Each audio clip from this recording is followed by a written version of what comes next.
हम लोग जो जीवन में धर्म के नाम पे कुछ कर रहे हैं या अपने जीवन को अच्छा करने के लिए जो कर रहे हैं, हमारे हिंदुस्तान में बहुत ज्यादा धर्म हो रहा है।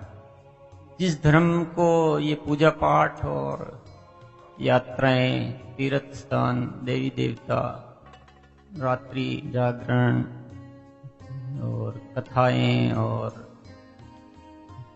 यज्ञ और जो भी मेले और ये बहुत सारी जो चीजें हो रही है ना, ये काफी मात्रा में होती है हिंदुस्तान में।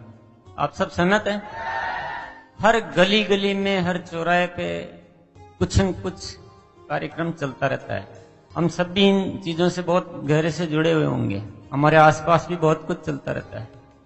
दुनिया भर के तो यहाँ गुरुजी है, आश्रम है, मंदिर और मस्जिद और इनकी तो कोई शायद जितनी जनसंख्या नहीं उससे ज्यादा ये मिल सकते हैं। गलत कह रहा हूं क्या? क्योंकि हर एक के घर में अलग अलग होता ही है और बाहर वाले अलग होते हैं और रोज बढ़ रहे हैं। ये आदमी नहीं बढ़ते, उससे ज्यादा मंदिर मस्जिद बढ़ जाते हैं। कुछ लोगों का काम ही यही है, तो बोले हम बहुत समाज सेवी है, हम नया मंदिर बना रहे हैं, तो वो चंदे की वो छपा लेते रसीद बुक और घूमते फिरते हैं पूरी दुनिया में। बहुत महान आदमी, महान कार्य कर रहे हैं। इस तरह का इतना सब कुछ हो रहा है हिंदुस्तान में, इतना ज्यादा, अगर उसको हम धर्म कहें तो काफी मात्रा में हो रहा है। और अगर ये सही धर्म है तो इतना धर्म होने के बाद पूरा हिंदुस्तान स्वर्ग बन जाना चाहिए। जिस देश में इतना धर्म हो रहा हो उस देश में तो सब कुछ अच्छा होना चाहिए ना। धर्म का परिणाम क्या होता है? अच्छा ही होता है, बुरा तो नहीं हो सकता। अगर धर्म हम इतना ज्यादा कर रहे हैं और उसका धर्म का परिणाम अच्छा होता है तो उस धर्म के द्वारा ये धरती स्वर्ग बन जानी चाहिए ना। आपस में ये प्रेम पैदा होना चाहिए, सब एक दूसरे के प्रति आकर्षण, अच्छे विचार आने चाहिए। पर ऐसा कहीं हो रहा है? होता हुआ तो नहीं दिखाई दे रहा है। रोज लड़ाई झगड़े बढ़ ही रहे हैं, एक दूसरे के प्रति विद्वेष बढ़ ही रहा है, कम तो कुछ भी नहीं हो रहा है। तो इससे बात समझ में आ जाती है कि हम कुछ न कुछ कोई बड़ी भूल कर रहे हैं। आती नहीं आती? जिस चीज को हम जीवन के लिए, और यहां तक कि हम जब उस धर्म करने की जरूरत आती है, उस दिशा में हम लगते हैं, तो बाकी इस जीवन की महत्वपूर्ण चीजों को भी छोड़ देते हैं।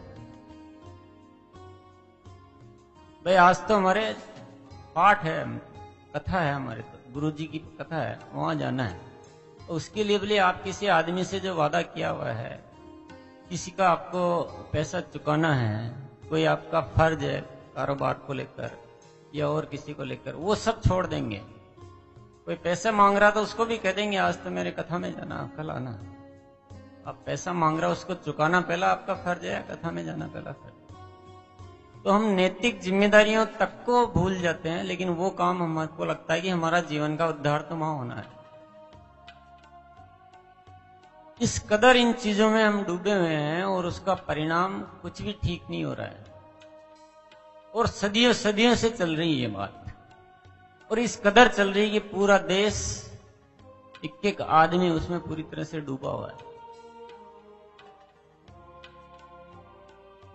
पर हम थोड़ा सा भी अगर अपने आप को जगाएं और विचार करें तो साफ समझ में आ जाता है कि हम बहुत बड़ी कोई भूल कर रहे हैं। इतना धर्म करें, अगर इतना वास्तविक धर्म होता तो ये आज धरती स्वर्ग बन जाती।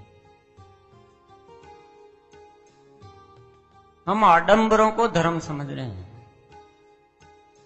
हम शारीरिक क्रियाओं को धर्म समझ रहे हैं।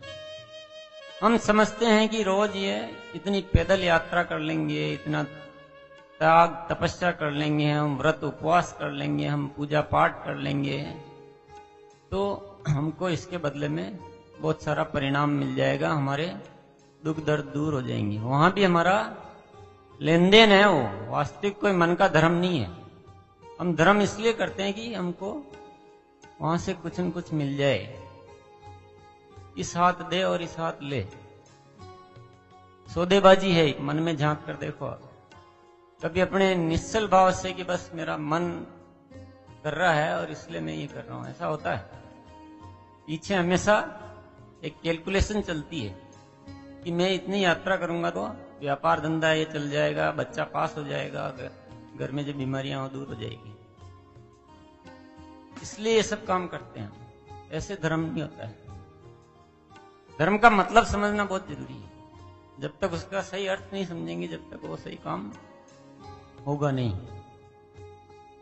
क्या होता है धर्म का मतलब? धर्म का मतलब होता है हमारे भीतर हमेशा अच्छे विचारों की उत्पत्ति होनी। बुरे विचार हमारे भीतर कभी आवे ही नहीं।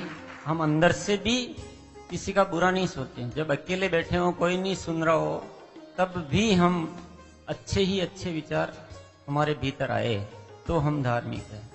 ये धार्मिक होना मन की बात है, अंदर की या बाहर की बात? और हम बाहर को समझ रहे हैं कि हम कुछ कर रहे हैं, बड़े अपने आप को 30 मार्क का समझते हैं, कुछ ज्यादा। कोई जो पूजा पाठ कर लेता है वो अपने आप को ऐसा समझता है कि मैं अध्यात्म से बहुत जुड़ा हुआ हूं, मन में चाहे कुछ भी चल रहा हो। और इसकी वजह क्या है? ये ऐसा क्यों हो रहा है? क्योंकि हम एक बहुत बड़ी गलतफहमी पाले हुए हैं। हम धर्म को अलग समझते हैं और कर्म को अलग समझते हैं। हम जब कुछ करते हैं अलग से, मंदिर जाते हैं, पूजा करते हैं, मस्जिद जाते हैं, नमाज पढ़ते हैं, यात्रा करते हैं, मेले लगाते हैं, कथा करवाते हैं, तो हम उसको तो समझते हैं धर्म, ये हमारा धर्म है। और जब हम अपना व्यापार धंधा कारोबार करते हैं तो उसको क्या समझते हैं?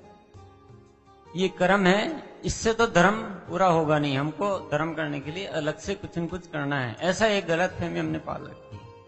और ये सबसे बड़ी गलतफहमी जो पूरी दुनिया बुरी तरह से पाली हुई है। जब तक हमारा हर कर्म धर्म में नहीं होगा तब तक नहीं होगा। हम जो भी कार्य कर रहे हैं वो इतना धार्मिक, वो इतना अच्छा, उतना पवित्र तरीके से होना चाहिए, तब हम जाके धार्मिक बन पाएंगे। मैं तो कहता हूं एक आदमी कभी कुछ नाम ही नहीं लेता है, मंदिर भी नहीं जाता है, कुछ भी नहीं करता, न पूजा करता है, न देवी देवता की बात करता है, लेकिन आदमी इतना सच्चा है कि कभी भी किसी का बुरा नहीं करता है, अपनी ड्यूटी ईमानदारी से करता है, जिम्मेदारियां निभाता है, और जीवन में किसी से राग द्वेष नहीं रखता है, सबसे प्रेम से रहता है, दूसरों का भले के लिए कुछ न कुछ करता रहता है। बताइए वो आदमी धार्मिक है या नहीं? पर लोग क्या कहते हैं? ये आदमी धार्मिक नहीं है। मेरे को बड़ा आश्चर्य होता है कि जो आदमी इन आडंबरों में कम ध्यान देते हैं वो उल्टा ज्यादा धार्मिक नजर आते हैं। आडंबर वाले तो सोचते हैं कि हमने तो धर्म का काम तो कर लिया, अब हमको बाकी कुछ करने की जरूरत, मैं धर्म का लाइसेंस मेरे को पूरा मिल चुका, अब तो बाकी मैं कुछ भी कर सकता हूं। तो वो अपने आप सेटिस्फाइड हो जाता है कि मैंने तो धर्म तो खूब कर लिया, मैं तो आध्यात्मिक आदमी हूं। तो बाकी के कार्यक्रमों में कुछ भी ध्यान नहीं रखता है। लेकिन जो कुछ नहीं करता वो अपनी ड्यूटी पूरी नहीं समझता, वो उसको तो कुछ न कुछ करना है। ऐसा भी बहुत मिलता है, ऐसा जरूरी नहीं है पर ऐसा हो जाता है। अब आप कहेंगे कि ये सब चीजें, फिर ये मंदिर वगैरह ये सब क्या फालतू चीजें हैं क्या? मन में विचार आ रहा होगा ना। इतना सालों से, इतने जीवन से हम जिन चीजों को बहुत महत्वपूर्ण मान रहे हैं, इन चीजों का आप सही उपयोग लो तो इनका महत्व है, और सही उपयोग नहीं लो तो दीवारें हैं।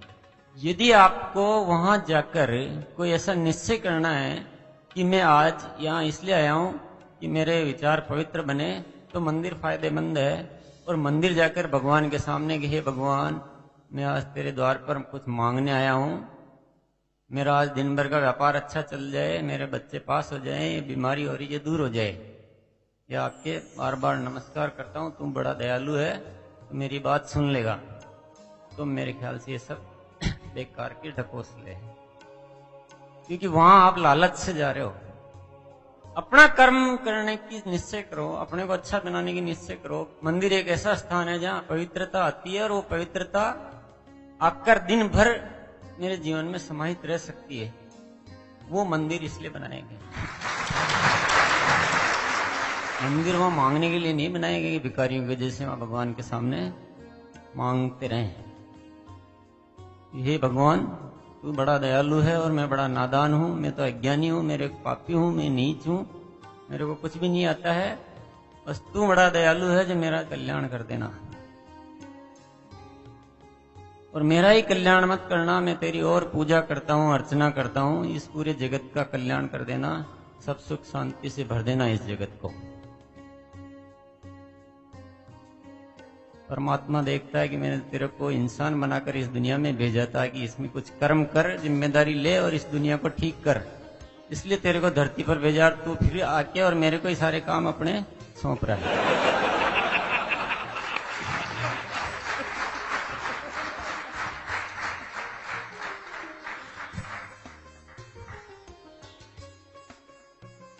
परमात्मा कहता है मैंने तो तेरे को सम्राट बनाकर इस धरती पे भेजा था। अगर भिखारी बनाना होता तो मैं तेरे को जानवर बनाता, इंसान नहीं बनाता। पर तू तो वहां जाकर भी भिखारी बन गया। मांगने की आदत तेरी छूटी नहीं। भगवान के द्वार पर जाकर भी हम मांगते हैं, ये बड़ी शर्म की बात है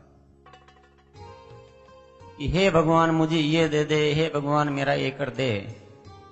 ये स्थान तो इसलिए बनाए गए हैं कि हम अपने आप को रोजाना पुनः स्मरण कर सकें कि नहीं कल भी कहीं कहीं मैं चूक गया था। अगर वो काम आप घर पे भी कर सकते हैं तो आपके लिए वो भी मंदिर है। उस स्थान का इतना महत्व नहीं है। मंदिर इसलिए है कि अगर दिन भर अच्छे लोग जाएंगे, अच्छा काम होगा तो वहां वाइब्रेशंस बहुत अच्छी रह सकती है। लेकिन आजकल हम लोग ऐसा कुछ तिकड़मबाजियां कर रहे हैं कि वहां की वाइब्रेशंस भी सारी दूषित हो गई है। तो हर चीज परमात्मा ने देने में कुछ कमी नहीं रखी हुई है, हम उसका सही उपयोग नहीं कर पा रहे हैं। कुछ कमी नहीं है, हम खामखा रो रहे हैं कि जीवन में बहुत समस्याएं हैं, गरीबी है, कठिनाइयां हैं। है कहीं गरीबी? हमारे विचारों में गरीबी है और कहीं भी गरीबी नहीं है। और आप सोचते हैं आज मेरे पास कुछ नहीं है। आज दुनिया सारी आपके पास मौजूद है। आप चाहो तो 6 महीने में, 1 साल में, 2 साल में अपनी जिंदगी को पूरा तब्दील कर सकते हो, लेकिन अपने कर्मों से होगा। भिखारी के जैसे मांगने से कुछ नहीं मिलेगा। भिखारी के जैसे हम मांगेंगे तो हमारी औलादें भी वही करेगी।